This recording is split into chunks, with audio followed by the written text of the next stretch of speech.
Hello students, welcome in our class of consumer behavior. Now we are discussing unit 2 and attitude. And in earlier videos we have discussed the attitude, nature of attitude, and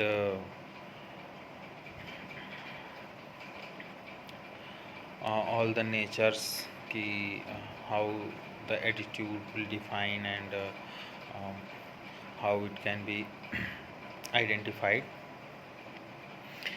Then now we will discuss the factor influencing attitude. इसके बारे में हम लोगों ने last lecture में बात किया था कि कौन कौन से फैक्टर हैं जो एटीट्यूड फॉर्मेशन में एटीट्यूड को प्रभावित करते हैं। तो इसमें हम लोगों ने देखा था सोशल फैक्टर हैं, डायरेक्ट फैमिली है, प्रिजुडाइस है और पर्सनल एक्सपीरियंस है, मीडिया है, ठीक है, एजुकेशनल एंड रिलीजियस इंस्टीट्यूशंस हैं। तो इसको हम लोग डिटेल में देखते हैं कि सोशल फैक्टर्स क्या हैं। Social rules relate to how people are expected to behave in a particular role और कंटेक्स्ट की कोई जैसे किसी व्यक्ति के द्वारा जो उसका बिहेवियर है वो किस तरह से है जहाँ पे वो रह रहा है या जिस चीज़ में भी उसका रोल है उसका वो सोशल फैक्टर्स उसके एटीट्यूड के लिए काफ़ी हद तक जिम्मेदार होगा।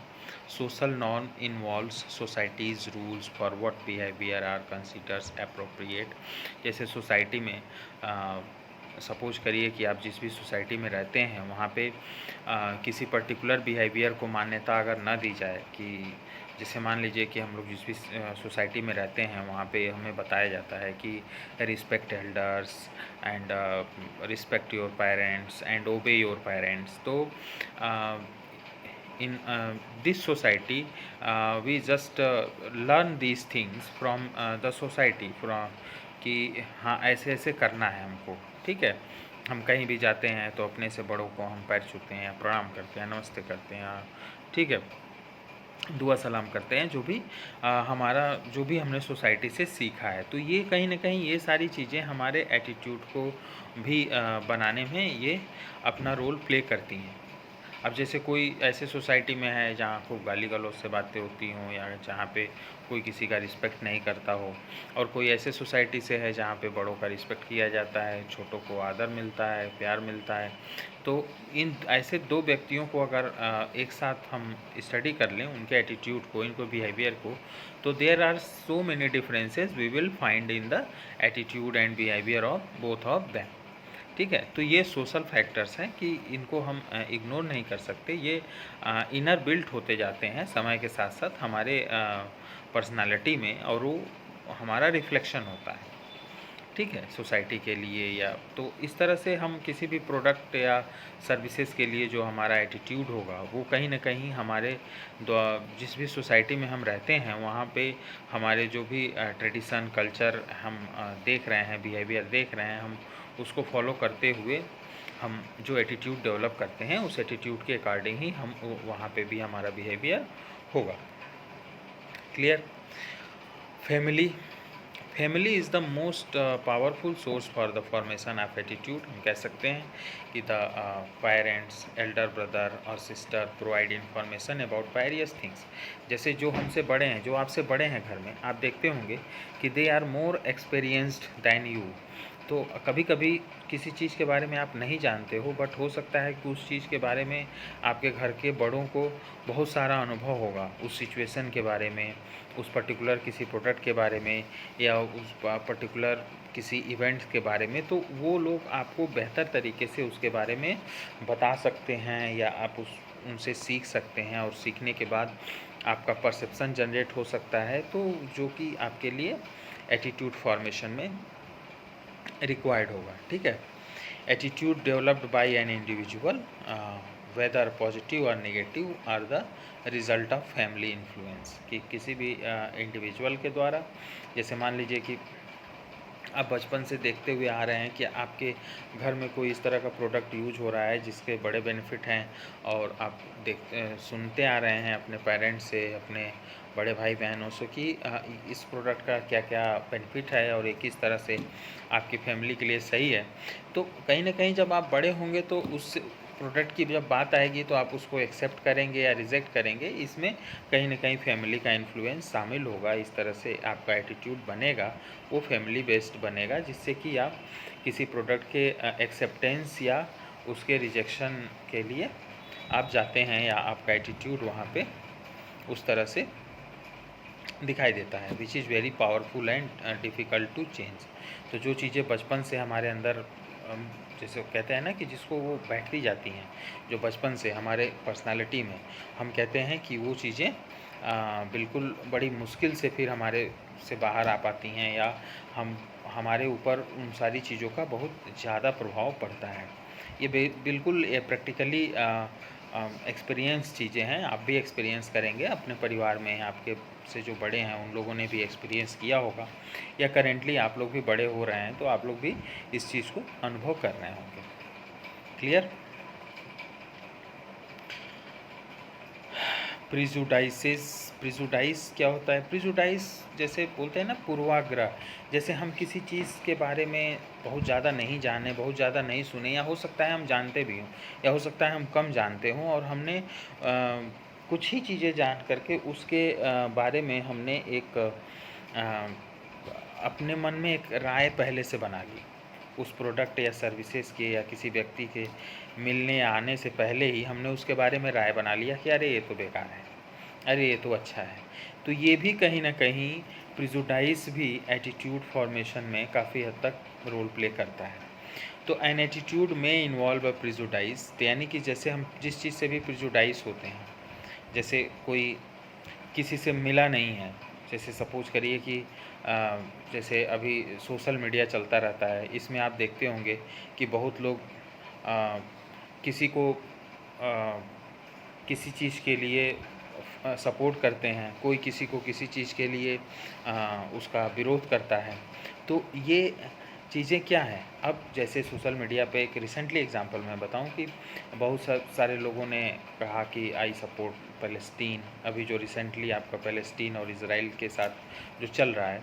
तो ये देखिए लोगों का क्या है, एटीट्यूड है या प्रिजुडाइस है कि उन्होंने कहा नहीं पैलेस्टीन को हम सपोर्ट कर रहे हैं। उसमें बहुत सारे लोगों ने कहा नहीं आई सपोर्ट इजराइल, बट वो कभी इजराइल नहीं गए हैं, वो कभी पैलेस्टीन नहीं गए हैं, ठीक है। They don't know even what is the actual situations are over there, but उन्होंने प्रिजुडाइज होकर के उन लोग अपना सपोर्ट करना उन्होंने इजराइल को शुरू कर दिया कि नहीं इजराइल अच्छा कर रहा है, ठीक है। तो ये क्या है, एक हमारा प्रिजुडाइज है कि जिस चीज़ के बारे में हम प्रैक्टिकली नहीं जान रहे हैं, या जिस चीज़ से हम कभी मिले नहीं हैं, ठीक है, उसको हम कैसे, उसके लिए हम अपना एक राय बना रहे हैं और उसको रिफ्लेक्ट कर रहे हैं। तो ये कहीं ना कहीं हमारे एटीट्यूड के लिए ये सारी चीज़ें जिम्मेदार होती हैं। तो may involve a prejudice in which we prejudice an issues without giving unbiased consideration to all the evidence। तो जैसे एटीट्यूड बनाने में अनबायस्ड होना, अनबायस्ड तो हर जगह होना चाहिए।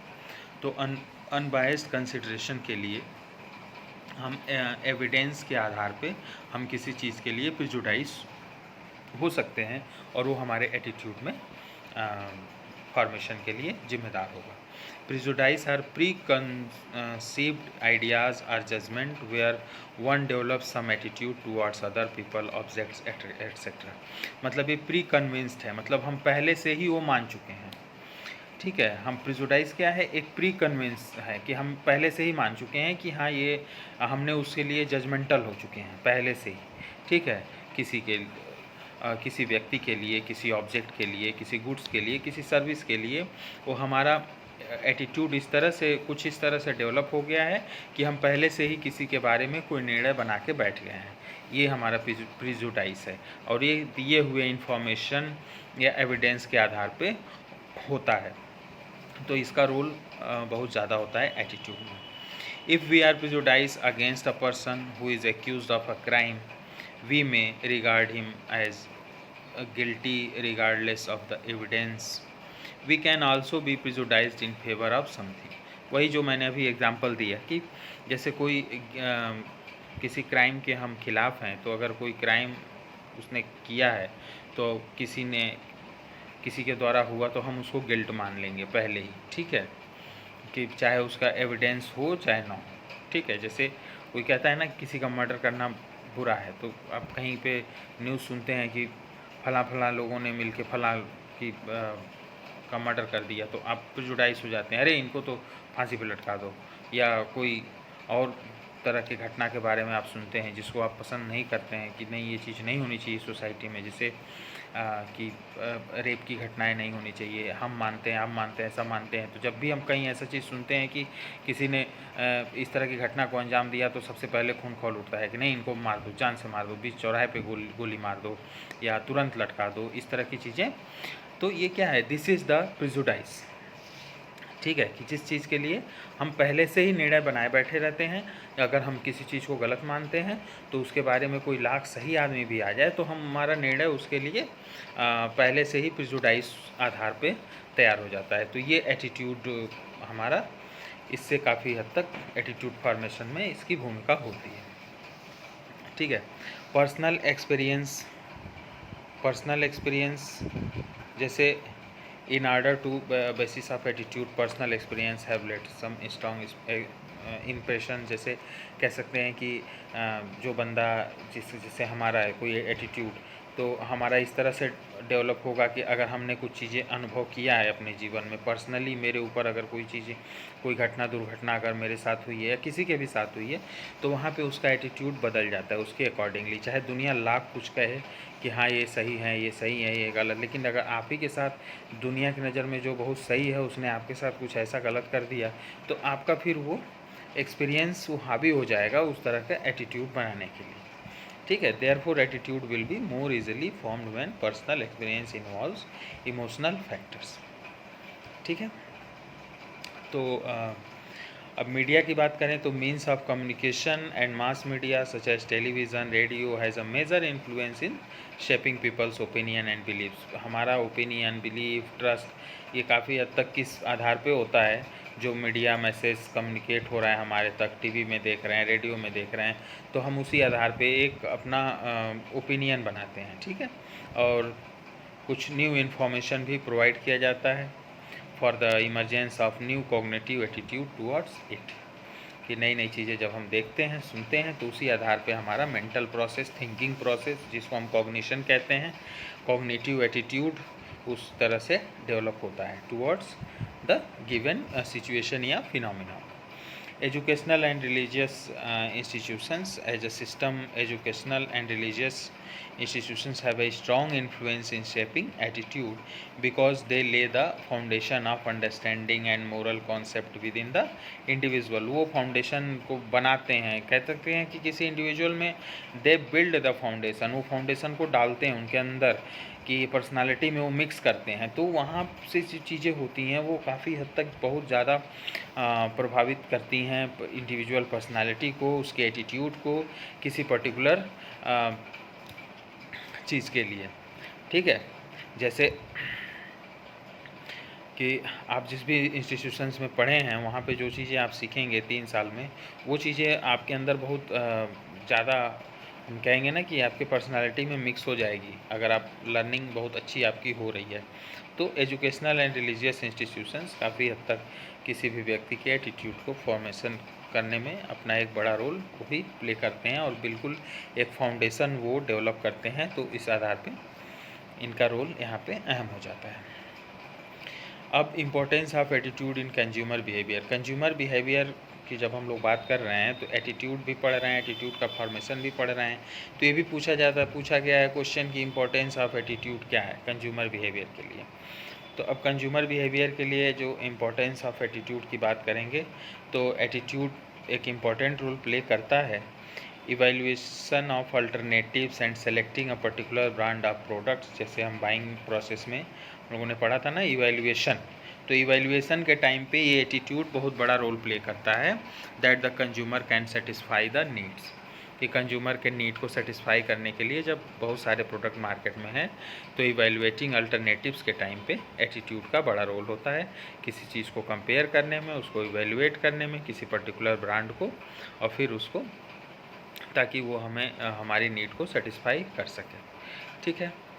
Consumers attitude towards company product significantly influence the success of failure of its marketing strategy. सही बात है। मार्केटर्स के लिए कंज्यूमर का एटीट्यूड इस तरह से ज़रूरी है कि वो प्रोडक्ट के लिए क्या सोचता है, पॉजिटिव है कि नेगेटिव है, और ये उसके मार्केटिंग स्ट्रेटजी को सक्सेस है या फेल्योर है, इसके लिए काफ़ी हद तक रिस्पॉन्सिबल है। तो इसलिए मार्केटर्स को कंज्यूमर का एटीट्यूड को ध्यान में रखना है। Attitude study is important for the marketer because of affect the consumer selective process, learning and ultimately the buying decision making। जो buying decision making का जो process है, जिसमें हम need recognition से लेके product selection and purchase product purchase करने तक की हम बात करते हैं, तो ये हमारा पूरा एटीट्यूड पे डिपेंड करता है। इसलिए इसका स्टडी करना मार्केटर के लिए बहुत ज़रूरी है। कंज्यूमर्स एटीट्यूड और उसका बाई करने का intention, knowledge of different aspect of consumer attitude में help marketers make sales forecast of their products. जैसे कि मार्केटर्स के लिए वो अपने प्रोडक्ट के लिए सेल्स फोरकास्टिंग करेंगे, तो वो किस तरह से करेंगे,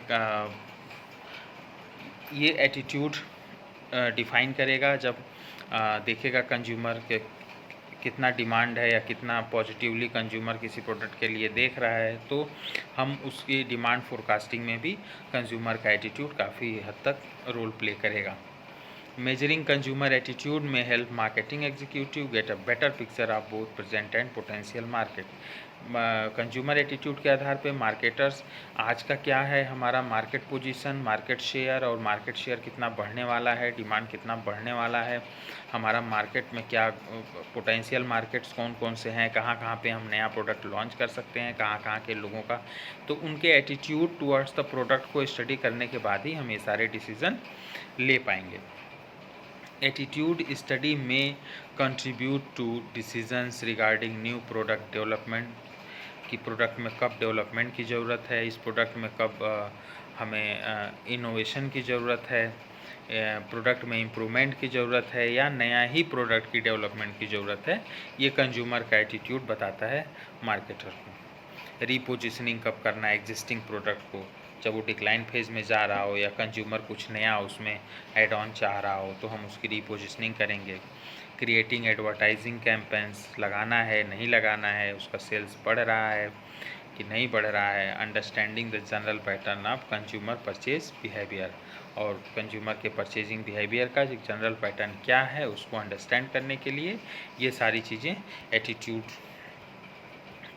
के आधार पे निर्धारित की जाएंगी। क्लियर? तो इसमें फैक्टर्स कौन कौन से थे जो एटीट्यूड फॉर्मेशन में थे, और इम्पोर्टेंस क्या है एटीट्यूड का, ये हम लोगों ने देखा। आप लोग इसको देखेंगे और इसके आधार पे दिए हुए क्वेश्चंस को आप सॉल्व करके अपलोड करेंगे ERP पे। Okay, thank you.